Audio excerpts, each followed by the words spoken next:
Monggo Bu Lupi. Assalamualaikum warahmatullahi wabarakatuh. Waalaikumsalam warahmatullahi wabarakatuh. Ustadz, bukankah istri yang cerewet itu adalah hidayah buat suaminya?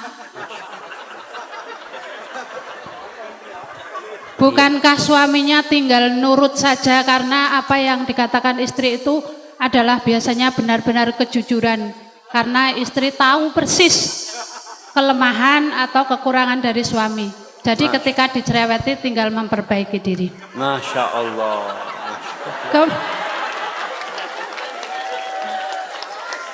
Kemudian kadang-kadang bukan istri yang tidak atau kurang bersyukur, tetapi suami itu senang dipuji. Padahal kata Ustadz Abdul Tuasikal, ketika ada yang memuji supaya dilempar dengan pasir kayak nggak salah. Apakah seorang istri juga karena suami butuh dipuji, apakah boleh memuji, dan bukankah pujian itu juga merampas haknya Allah bagi para suami yang senang-senang dipuji itu? Masya Allah. Kemudian berapa pertanyaannya Ustadz? Dolim itu boleh dibalas dengan dolim kan? Kalau suami mecah piring, bolehkah istri juga memecahkan piring? Masya Allah. Iya. Yang terakhir, Wah, ini sekawan ini Bu. bukankah yang bisa berjumpa dengan Allah itu adalah orang yang qalbun salim? Kemudian bagaimana caranya untuk bisa qalbun salim? Lalu apa yang menyebabkan tiba-tiba tidak bisa jadi sholat malam? Lalu apa yang menyebabkan sholat tidak khusyuk? Billahi taufiq wal hidayah. Wassalamualaikum warahmatullahi wabarakatuh. Waalaikumsalam warahmatullahi wabarakatuh. Berarti Ibu tinggal tinggal satu pertanyaan lagi. Iya. Assalamualaikum warahmatullahi wabarakatuh. Waalaikumsalam warahmatullahi wabarakatuh. Saya mempunyai 3 pertanyaan. Sama lagi. Setunggal mawon. Nggih, monggo. Monggo. Yang pertama, bagaimana cara menyembuhkan penyakit dengan menggunakan ayat-ayat Al-Quran? Yang kedua, bagaimana cara menghadapi orang yang suka mengadu domba? Dan yang ketiga, apa hukum orang yang suka memanfaatkan orang lain? Demikian, terima kasih atas jawabannya. Wassalamualaikum warahmatullahi wabarakatuh. Waalaikumsalam. Satu lagi dari Bapak wonten? Ini mau jawab pertanyaannya Ibu kayaknya Ustaz. Bapak-bapak? Bapak satu aja di sini. Ini dari toko Saking Bidang Sari. Ini jauh nih Ustaz. Ini Gunung Kidul paling utara. Masya Allah. 40 kilo itu.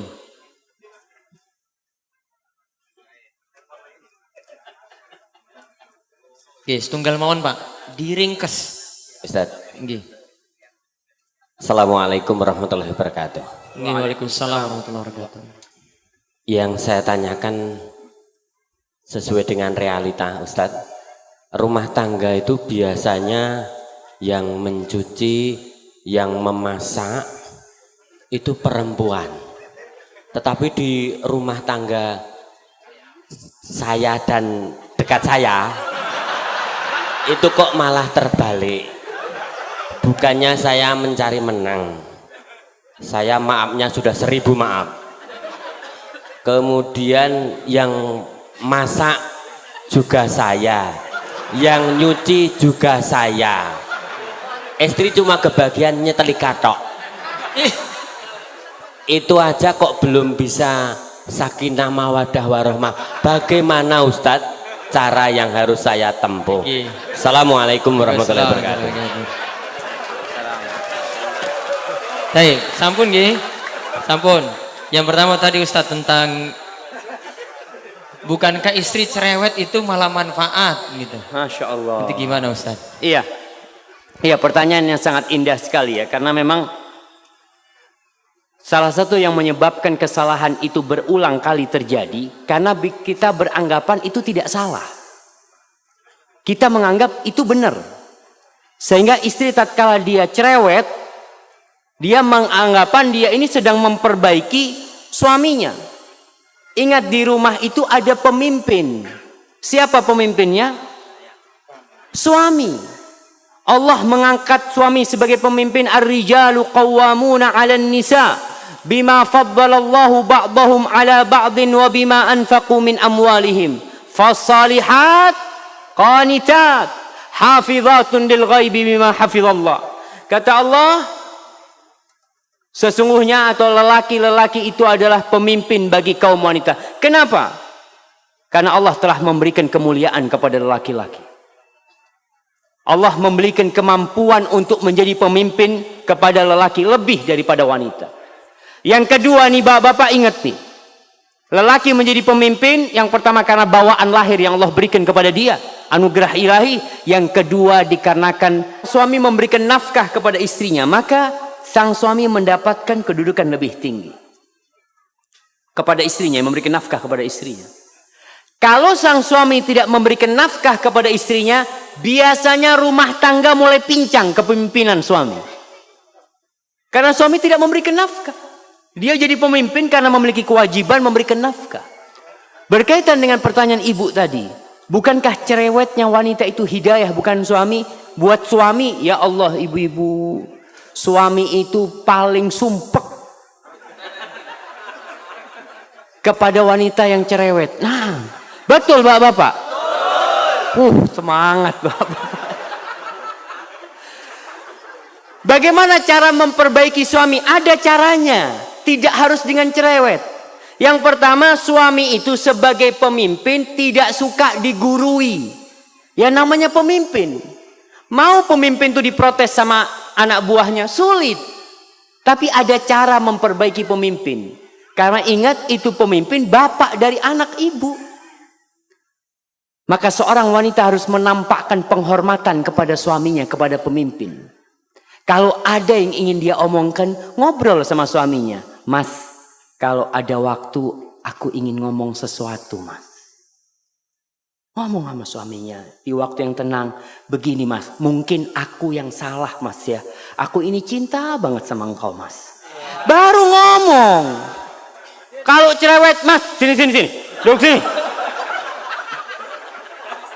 Ribut itu rumah tangga. Karena pemimpinnya suami. Apa ada anak buah panggil pemimpinnya? Ya, kepada pemimpin nanti diharap kumpul sama anak buah. Nggak ada. Yang dipanggil anak buah dipanggil sini sama pemimpin. Ibu kan tujuannya memperbaiki suami. Bukan sok jadi jagoan, tidak. Tanyakan, mas yang kayak gini nih bener enggak mas ya? Pura-pura tanya. Padahal mau ngasih tahu sama suami. Enggak masalah dengan cara seperti itu. Mudah-mudahan suaminya jadi ngerti. Karena tujuan kita itu adalah bagaimana perubahan terjadi di diri suami. Duduk, nggak perlu umpamanya ketika duduk mengatakan qala Allah Ta'ala. Allah berfirman. Masya Allah. Jadi suaminya kayak diceramain gitu, Masya Allah. Orang suaminya diceramain ustadz belum tentu dengarkan. Apalagi diceramain istri. Maka tolong diperhatikan hal itu. Perbaiki suaminya dengan cara yang baik. Kalau ngomong, kadang-kala kalau berbicara itu saling ngangkat suara. Dia ngomong, Ustadz, anak kalau ngomong sama suami mesti jawab. Maka jangan ngomong, tulis. Tulis, karena kalau nulis itu insya Allah bisa memilih kata-kata yang baik. Nggak emosi orang nulis itu. Lalu berikan kepada suaminya. Begitu pula bapak-bapak. Kalau ingin menasehati istrinya, jangan di depan anak-anak, jangan. Jangan di depan orang, jangan. Ketika semua anak-anak sudah tidur ya, di kamar berduaan, katakan kepada istrinya, Dek, nggak ada wanita yang lebih aku cintai daripada dirimu di muka bumi ini. Masya Allah.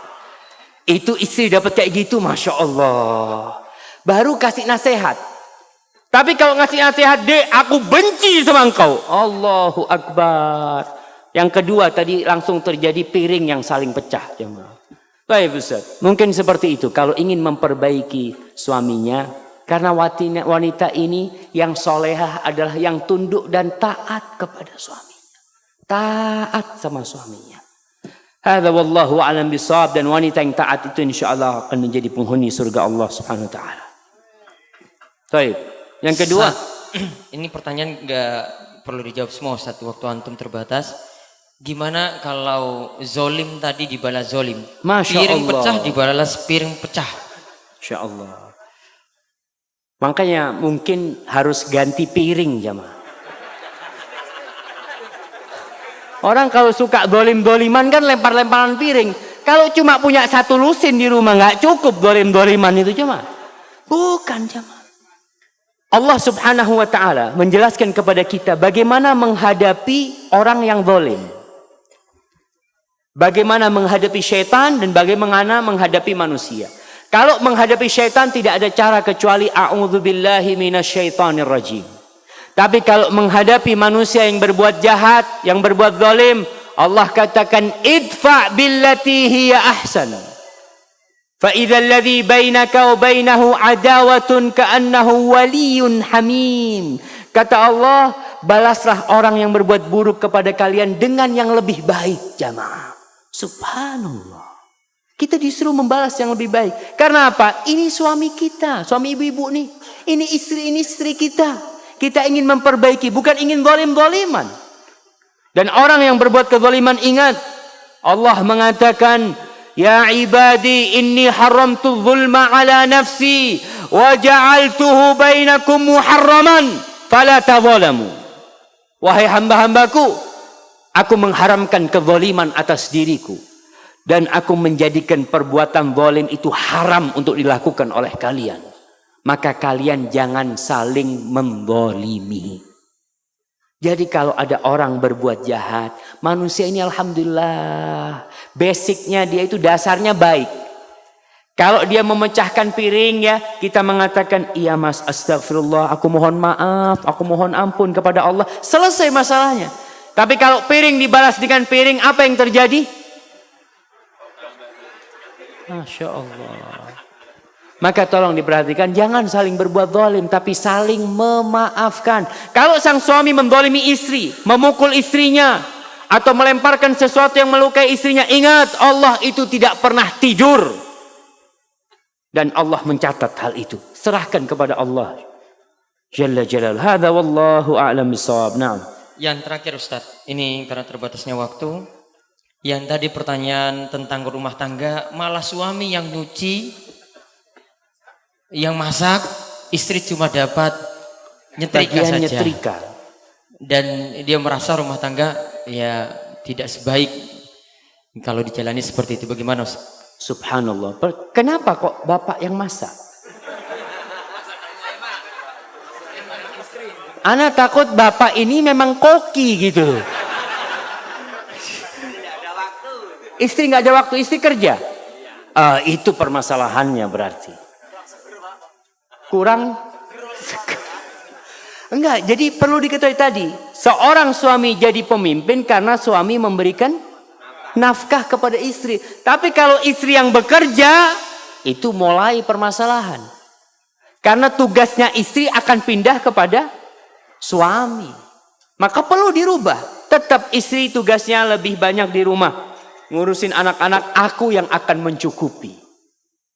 Maka insya Allah dengan cara seperti itu dan saling memahami. Namun kalau memang istrinya yang punya rezeki lebih besar. Seperti kisahnya Abdullah bin Mas'ud radhiyallahu taala anhu. Abdullah bin Mas'ud ini miskin. Istrinya alhamdulillah. Dia bisa bikin tenunan, bikin sesuatu dijual dapat duit. Tapi istrinya solehah. Tidak pernah merasa dia yang intervensi kepada suaminya, enggak. Dia tetap menjadi anak buah. Namun kadangkala memang kerjaan di rumah harus dibagi. Karena istri yang bekerja, yang dapat nafkah. Selama kerjaan istri itu halal dan sesuai dengan syariat, ya kita harus saling memahami. Tapi seorang suami tetap harus berusaha bekerja untuk memenuhi kebutuhan rumah tangga. Hadza wallahu a'lam bissawab. Mungkin itu yang bisa Anda sampaikan. Nggih, niku mawon. Assalamualaikum warahmatullahi wabarakatuh. Assalamualaikum. Gimana? Menarik kan videonya? Saksikan video-video UFIT TV lainnya di www.ufit.tv. Nonton UFIT TV yuk!